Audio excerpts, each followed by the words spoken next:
Hello, I'm young Morpheus. I wanted to talk about a recent tweet which I saw going on Twitter. Dan Rather, to paraphrase what he said, you guys all know who Dan Rather is. If you didn't see the tweet, he made the comment, Martin Luther King, if he was alive today, he would be considered woke and attacked accordingly for it. First off, I would like to say that it is especially aggravating hearing any white moderates especially decide to try to paraphrase from Martin Luther King. But let's take this a step further. How about let's stop trying to take Martin Luther King and paraphrasing or try to capitulating to whichever you believed he would have fit. If you have quotes about him talking about socialism, directly using the word socialism, go for that. If you have quotes where it's talking about him being a communist, okay, go for that. But stop trying to fit Martin Luther King or speak for Martin Luther King, especially if you are not a black person.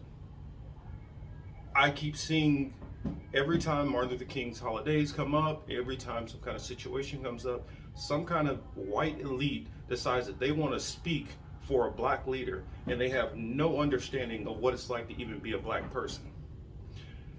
And for those who like to say, well, he wouldn't have supported this or he would have supported that, or focus on how the media characterizes him in his early years, that's just such a frustrating stance for me, because people forget that at the end of his life, a lot of things which he was pushing for and fighting for in his early years, he started to sour on some of those opinions and sour on some of that thinking. And a lot of times that's negated for the I have a dream speech and his mentality during that time period. So I decided to share a couple of quotes with you guys all, and I will leave a little bit of audio from King so we can remember more than just what King's mentality was. Thank you. Hope you enjoy. America has given the Negro people a bad check. A check which has come back marked insufficient funds, but we refuse to believe that the Bank of Justice is bankrupt. We need leaders not in love with money, but in love with justice, not in love with publicity, but in love with humanity. But it is not enough for me to stand before you tonight and condemn riots. It would be morally irresponsible for me to do that without at the same time condemning the contingent, intolerable conditions that exist in our society. These conditions are the things that cause many individuals to feel that they have no other alternative than to engage in violent rebellion to get attention. And I must say tonight that a riot is the language of the unheard. I have almost reached a regrettable conclusion that the Negro's greatest stumbling block in his strike towards freedom is not the white citizen's counselor or the Ku Klux Klaner, but the white moderate who is more devoted to order than to justice. And lastly, Harry Belafonte quotes Dr. King on integration. Dr. King, you know we have fought long and hard for the integration, as we should have, and I know we're going to get it. That's a fait accompli. But I will tell you, Harry, I have come to the realization that really deeply troubles me. I've come to the realization that I think we may be integrating into a burning house. Restoring Hope, page 24. Racial injustice is still the black man's burden and the white man's shame.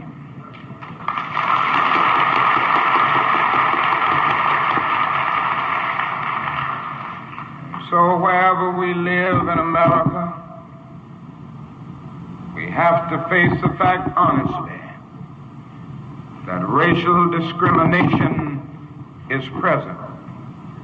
So don't get complacent. Certainly we've made some strides.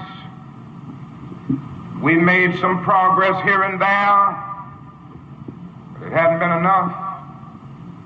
It hadn't been fast enough. And although we've come a long, long way, we still have a long, long way to go. In 1863, the Negro was freed from the bondage of physical slavery through the Emancipation Proclamation signed by Abraham Lincoln. But the Negro was not given any land to make that freedom meaningful. And you know, it was something like having a man in jail for years and years, and then you suddenly discover that this man is innocent. And go to him and say, now you are free. The man's been unjustly jailed for 35 or 40 years, and you just put him out of jail saying, now you are free. You don't give him any bus fare to get to town, no money to buy any clothes, no money to get something to eat. This is what happened to the black man in this country. Now, I can't limit my concern to the middle class. I can't limit my concern to this particular situation where a Negro comes and says, I'm the first this. I'm just tired of the first Negro. I want some seconds and some thirds and some fourths. The civil rights movement has to address itself to this, and the nation has to do it. You see, we are such a rich nation and affluent nation. We often don't see the poor. There are some, you see, most white people can't see the poor because they live in the suburbs. And then they get in town in these big cities on expressways.